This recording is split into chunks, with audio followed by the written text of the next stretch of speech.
tanggal 20 Agustus hari ke-233. Bacaan, Yehezkiel pasal 24-28. Penghakiman atas timur dan barat. Garis besar. Merenungkan nasib yang terjadi pada orang lain adalah salah satu cara yang pasti untuk merasakan nasib yang dialami orang tersebut. Tetangga Yehuda yang sombong berdiri di baris berikutnya sesuai dengan pernyataan penghukuman Yehezkiel. Amon, Moab, Edom, Filistin, Tirus, tidak ada yang akan lolos dari murka Tuhan sesuai dengan visi Yehezkiel tentang malapetaka. Musuh-musuh lama dan kerajaan besar akan digulingkan untuk menunjukkan kepada dunia bahwa keadilan Allah tidak dapat digagalkan. Renungan Harian. Apakah Anda punya masalah dengan harga diri? Jika Anda menjawab tidak, apakah Anda bangga dengan fakta itu? Pikirkan sejenak kata-kata penuh wawasan ini tentang masalah kesombongan, masalah yang tidak terbatas pada zaman Yehezkiel.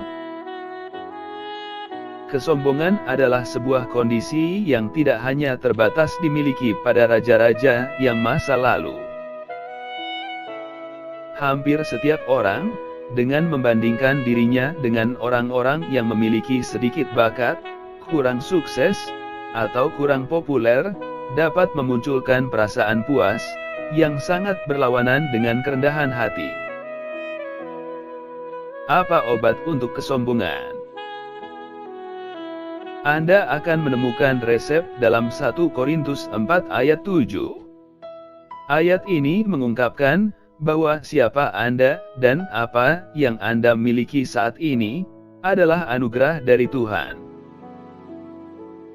Raja Tirus mengalami masalah kesombongan dengan melupakan fakta itu.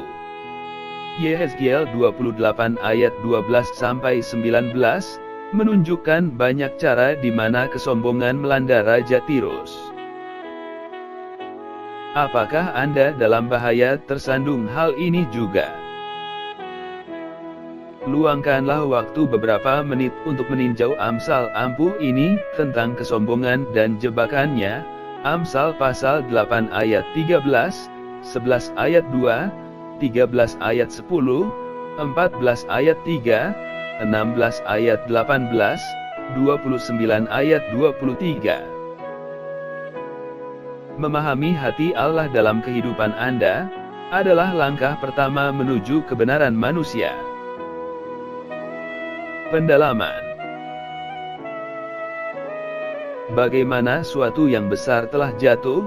Yehezkiel 26 ayat 14.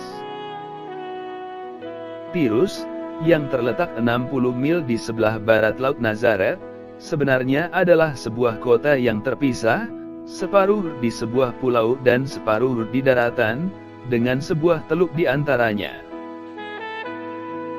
Pada puncak kekuasaannya, Tirus mengendalikan hampir semua perdagangan di Mediterania dan koloni-koloni di Afrika, Spanyol, dan Inggris.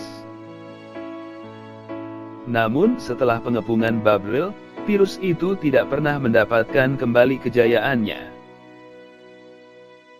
Saat ini, kota yang dahulu angkuh itu tidak lebih dari sebuah batu karang, di mana para nelayan menebarkan jala mereka. Penggenapan yang luar biasa dari nubuat Yehezkiel, Yehezkiel 26 ayat 4 dan 5. Terjebak, kejatuhan. Yehezkiel 28 ayat 17. Raja Tirus telah menjadi sombong, Yehezkiel 28 ayat 17. Menurut Amsal 6 ayat 16-19, kesombongan atau mata angkuh ada di bagian atas daftar hal-hal yang dibenci Allah. Untuk contoh lain tentang keseriusan hati yang sombong, Lihatlah peringatan dari Alkitab tentang keempat orang yang sombong ini, Ahitofel, 2 Samuel 17 ayat 23, Haman, Ester 3 ayat 5 dan Ester 7 ayat 9, Herodes, Kisah 12 ayat 21-23, dan Nebukadnezar, meskipun ia akhirnya bertobat dan kehormatannya dipulihkan, Daniel 4 ayat 30-33. Amin. Tuhan Yesus memberkati.